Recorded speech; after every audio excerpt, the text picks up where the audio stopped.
সুপ্রিয় দর্শক মণ্ডলী, আসসালামু আলাইকুম। আমি আজকে এমন একটা বিষয়ে আলোচনা করব যেটা হচ্ছে সরাসরি শিক্ষামন্ত্রীর প্রতি একটা খোলা বক্তব্য রাখছি। আপনারা ভিউয়ার্স, আমি তো পেজে লিখতে জানি না, নইলে শিক্ষামন্ত্রীর পেজে লিখতাম। কারোর ভালো লাগলে এই কথাগুলোর মূল কথা যদি শিক্ষামন্ত্রীর পেজে লিখে দেন, আমি খুব বাধিত হব আপনাদের কাছে। বিশেষ করে আমার ভিউয়ার্সদের মধ্যে মাহফুজ, তোমাকে বলছি, যদি ভালো লাগে এই কথাগুলো একটু শিক্ষামন্ত্রীর পেজে লিখে দেবে। তো আমি শুরু করছি। আমি শিক্ষামন্ত্রীর প্রতি যথাযোগ্য সম্মান জানিয়ে শুরু করছি। মাননীয় শিক্ষামন্ত্রী, আমি জানি আপনি বেশ এডুকেটেড মানুষ, লার্নেড মানুষ, অভিজ্ঞ মানুষ, এবং আমার স্মরণ আছে আপনার সময় একমাত্র বাংলাদেশে নকল বন্ধ হয়েছে। সুতরাং আপনি একমাত্র যোগ্য ব্যক্তি আমি মনে করি যিনি শিক্ষাক্ষেত্রের উন্নয়ন ঘটাতে পারবেন। আমি আপনার কাছে খুব সংক্ষেপে কয়েকটা কথা উপস্থাপন করছি, আর আপনি সময় সুযোগ দিলে আমি বিনা খরচে আপনার কাছে আসতে পারি। আমি শিক্ষকও না, শিক্ষক হওয়ার মতো দৃষ্টতা দেখাইতে চাইও না, তবে শিক্ষার সঙ্গে জড়িত আছে, আর কিছু করি না, লেখাপড়ার সঙ্গে জড়িত আছে। তো প্রথমে মাননীয় শিক্ষামন্ত্রী, শিক্ষা ব্যবস্থাটা চেঞ্জ করতে হবে, সেটা আপনিও জানেন, আমিও জানি। সারা দুনিয়া ক্যামব্রিজ, অক্সফোর্ড, হার্ভার্ড, পেনসিলভেনিয়া বিশ্ববিদ্যালয়কে অনুসরণ করে। আমরা কাকে অনুসরণ করি? তো উন্নত দেশকে উন্নত করতে হলে, উন্নত শিক্ষা ব্যবস্থা চালু করতে হলে তো উন্নত সিলেবাসই চালু করতে হবে, উন্নত বিশ্ববিদ্যালয়গুলোকে অনুসরণ করতে হবে, উন্নত কারিকুলাম অবলম্বন করতে হবে। আমরা এখনও কেন হান্টার কমিশনের যে দ্বিমুখী নীতি, একটা তাদের কলোনিয়াল নীতি, আরেকটা তাদের নিজস্ব দেশের নীতি, সেই দিকে পড়ে আছি। তো আমার পরামর্শ, এখানের অন্তত সবগুলো বই না হলো, সব ক্লাসে সম্ভব না হলো, এইসব ইউনিভার্সিটিতে যে বইগুলো পড়ানো হয়, এইসব ইউনিভার্সিটি পড়ানোর জন্য ওই স্কুল লেভেলে যেই বইগুলো পড়ানো হয়, যেভাবে পরীক্ষা নেওয়া হয়, যেই সিস্টেমে, সেই সিস্টেমটা আমাদের দেশে চালু করা দরকার। তবে যেহেতু ওগুলো ইংরেজি, তবে অনুবাদ, তো কাজটা খুব কঠিন, অনুবাদ করে ছাত্রদের কাছে দেয়া যেতে পারে, খুব কঠিন কাজ, তবে অসম্ভব নয় এটা। তারপরে হচ্ছে শিক্ষা ব্যবস্থা। আমাদের দেশে মাদ্রাসা শিক্ষা তিন রকম: কওমি, সরকারি, আরেকটা নুরানি। এই তিনটা পদ্ধতি তিন রকম।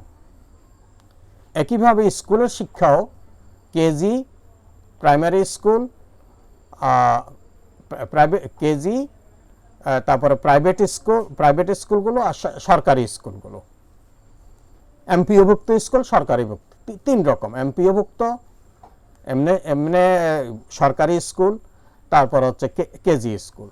এগুলাকে একমুখী শিক্ষা ব্যবস্থা নিয়ে আসা জরুরি মনে করছি, সেটা আপনি ভালো বুঝবেন। তো আমি মাদ্রাসার প্রসঙ্গে এই জন্য আনছি, আমরা সবাই মাদ্রাসা না পড়লেও আমাদের যে দেশ বাংলাদেশ, অন্য সাবজেক্ট বা অন্য লাইনে পড়লেও আমরা কিন্তু ধর্মীয় বা বিভিন্ন ব্যাপারে মাদ্রাসা কেন্দ্রিক, মাদ্রাসার সেন্টিমেন্ট আমরা ফলো করি। তো সেই হিসাবে এইসব মাদ্রাসার সেন্টিমেন্ট 60-70% মানুষ আমাদের আছে। এই 60-70% মানুষ যদি অগ্রগামী না হয়, উন্নত না হয়, শিক্ষা ব্যবস্থা উন্নত না হয়, তাদের কর্মসংস্থান না হয়, তাহলে আমাদের দেশ তো অগ্রগামী হবে না। শিক্ষামন্ত্রী এই বিষয় বিবেচনা করে দেখবেন। এরপরে আমি আসছি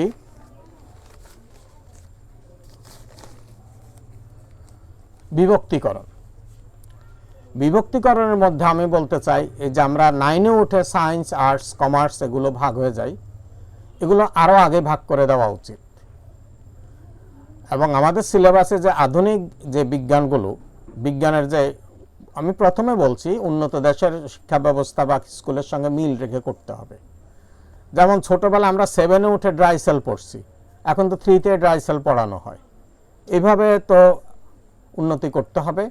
আর বিভক্তিকরণটা ক্লাস 9 না, আমার মতে ক্লাস 5 থেকে বিভক্তিকরণ করে দিতে হবে, 6-এ ওঠার পরেই। আর বিশেষ করে যারা হাফেজি পড়েন, ওনাদের জন্য একটু কনসিডার থাকবে, ওনাদের হাফেজি পড়তে একটু বয়স হবে, তো সেজন্য বয়স কনসিডার করে ওনাদেরকেও একমুখী শিক্ষা ব্যবস্থায় আনা উচিত। এটা কারণ এই জন্য, যিনি অঙ্ক পড়তে চান অঙ্কে এক্সপার্ট হবেন, ফিজিক্স পড়তে চান ফিজিক্সে এক্সপার্ট হবেন, তিনি শাহজাহান বাদশার ইতিহাস পড়ে ওনার কী লাভ?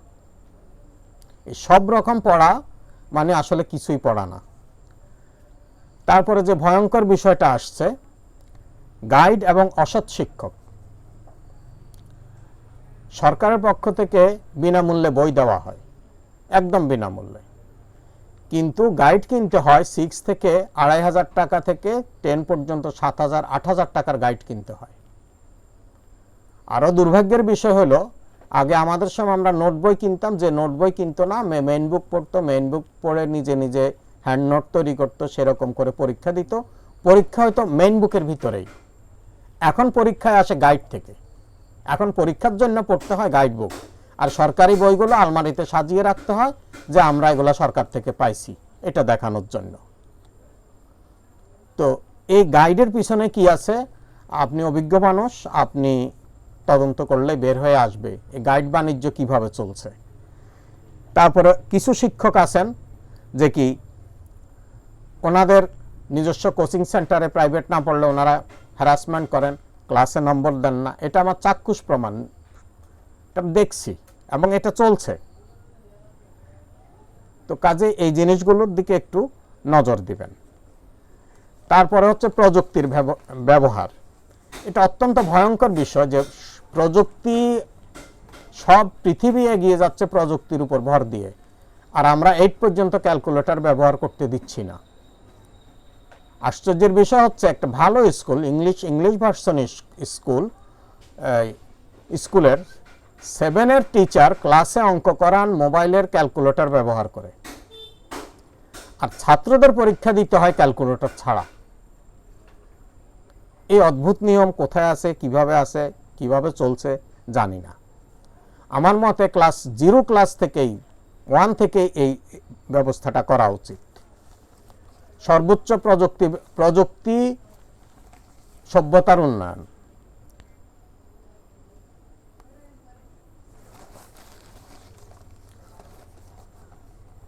প্রযুক্তির উন্নয়ন, সভ্যতার উন্নয়ন, সভ্যতার উন্নয়ন মানে জাতির উন্নয়ন। এরপরে আসা যাক, পরের পয়েন্ট হচ্ছে শিক্ষা সার্বিক পরিস্থিতির উন্নয়ন। সন্ধ্যার সময় কারেন্ট থাকে না, ছাত্রছাত্রীদের পড়ার সময় কারেন্ট থাকে না, তারপরে রাস্তায় বের হলে গ্যাসের জন্য গাড়ি চলে না, রাস্তায় জ্যাম। এই প্রত্যেকটা জিনিসই কিন্তু আসলে শিক্ষার সঙ্গে জড়িত। প্রত্যেকটার ইন্টারাপশানে শিক্ষার ইন্টারাপশানের একটা এলিমেন্ট। আশা করি এগুলো দেখবেন। এরপরের নিয়ম হচ্ছে, নির্দিষ্ট শিক্ষার নিয়মে, বিশেষ করে নির্দিষ্ট শিক্ষকের নিয়মে বিশেষ করে অঙ্কে নাম্বার দেয় না। শিক্ষকরা তো নিয়ম তৈরি করতে পারেন না। আজ 20 বছর সৃজনশীল হচ্ছে, আমি তো কোনো একটা নতুন নিয়ম, নতুন সিস্টেম কোনো শিক্ষক চালু করছেন বা কোনো নতুন নিয়মে ছাত্র পরীক্ষা দিছে, এটা তো চোখে পড়লো না। শুধু গাইড পড়া, গাইড মুখস্থ করা, পরীক্ষায় গাইড লিখো। আর এক স্কুলে এক গাইড চলছে, সেটা কিভাবে চলছে সেটা আপনি ভালো বুঝবেন, তদন্ত করলে বেরিয়ে আসবে।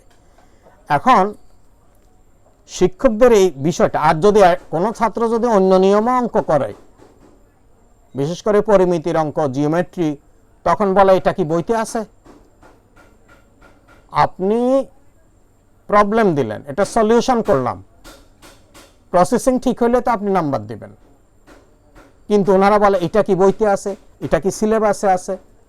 আর মেইন বুক থেকে নিজস্ব নিয়মে একটা নিয়ম থেকে 3-4টা নিয়ম বের করা সম্ভব। বিশেষ করে এপিজিপি সিরিজে ওখানে নিজস্ব নিয়মে বেশ বইয়ের সূত্র থেকে 3-4টা সূত্র বের করা সম্ভব। তো সূত্র বের করবে তো ছাত্ররা, সূত্র বের করবে শিক্ষকরা, কই ওনারা করে কই? তো মাননীয় শিক্ষামন্ত্রী এগুলো একটু দেখবেন। আর আমার কথাবার্তা যদি মনে কষ্ট পান, আমি জোর হাতে ক্ষমা প্রার্থী। তারপরে শিক্ষক নিয়োগ, আমি জানি আপনিও বিদেশে পড়াশোনা করেছেন। শিক্ষকের নিয়োগ হওয়া উচিত চুক্তিভিত্তিক শিক্ষক নিয়োগ হবে। আমার জানা মতে বাইরে কোনো সাবজেক্টের শিক্ষক নিয়োজিত হলে ওই বিষয়ে 3 বছরের ভিতর যদি কোনো নতুন আর্টিকেল জার্নালে না যায় তাহলে ওনার টিচারশিপের চুক্তি বাতিল হয়। তা আমি যদি দেশকে উন্নত করতে চাই, উন্নত দেশের সঙ্গে পাল্লা দিতে চাই, আমার শিক্ষক নিয়োগ পদ্ধতিও তাহলে সেরকম হইতে হবে। আর শিক্ষক নিয়োগ পদ্ধতি সেরকম হইতে হলে বেতন কাঠামো পরিবর্তন করতে হবে। শিক্ষকদের এমন বেতন দেন বা এমন যাতে ওনাদেরকে পড়াইতে না হয়, যেমন ইউনিভার্সিটির টিচাররা প্রাইভেট পড়ান না, কারণ ওনাদের প্রাইভেট পড়াইতে হয় না, ওইটা চিন্তা করতে হয় না।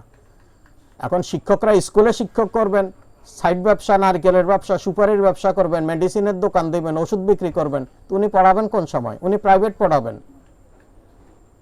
শিক্ষকদের তো সংসার চালাইতে হবে। তো শিক্ষকরা যদি টাকার জন্য এগুলো করে তাহলে ওনারা ক্লাসে কি পড়াবেন? জার্নাল তো দূরে থাক, আর্টিকেল তো দূরে থাক। তো শিক্ষকের বেতন কাঠামো এমনভাবে করা উচিত যাতে শিক্ষকদের সাইড ব্যবসাটা করতে না হয়।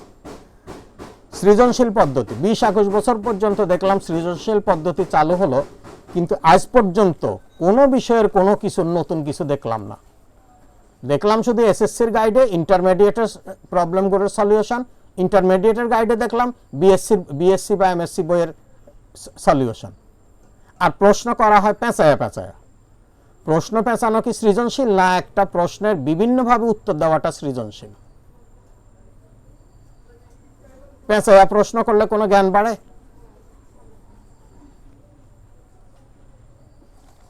তো মাননীয় মন্ত্রী, আশা করি এগুলো দেখবেন। যদি আমার কথা রেসপন্স করেন, আরও কিছু কথা আছে, আপনার অনুমতি দিলে আমি নিজ খরচে গিয়ে আপনার সঙ্গে দেখা করব এই সঙ্গে। এবং এই ধরনের চিন্তা কিন্তু সারা দেশে আছে, বিক্ষিপ্তভাবে আছে, কেউ সাহস করে দিচ্ছে না। ক্ষতি হবে, এই হবে, সেই হবে, এটা ছেলেদের ক্ষতি হবে, মন্ত্রীরা প্রতিশোধ নেবে, হেন তেন এগুলো। তো মন্ত্রী মহোদয়, আপনাকে অসংখ্য ধন্যবাদ, আবারও সালাম, আসসালামু আলাইকুম। আমার বক্তব্য এখানেই শেষ। আশা করি আমার ভুল ত্রুটি ক্ষমা করবেন। খুদা হাফেজ।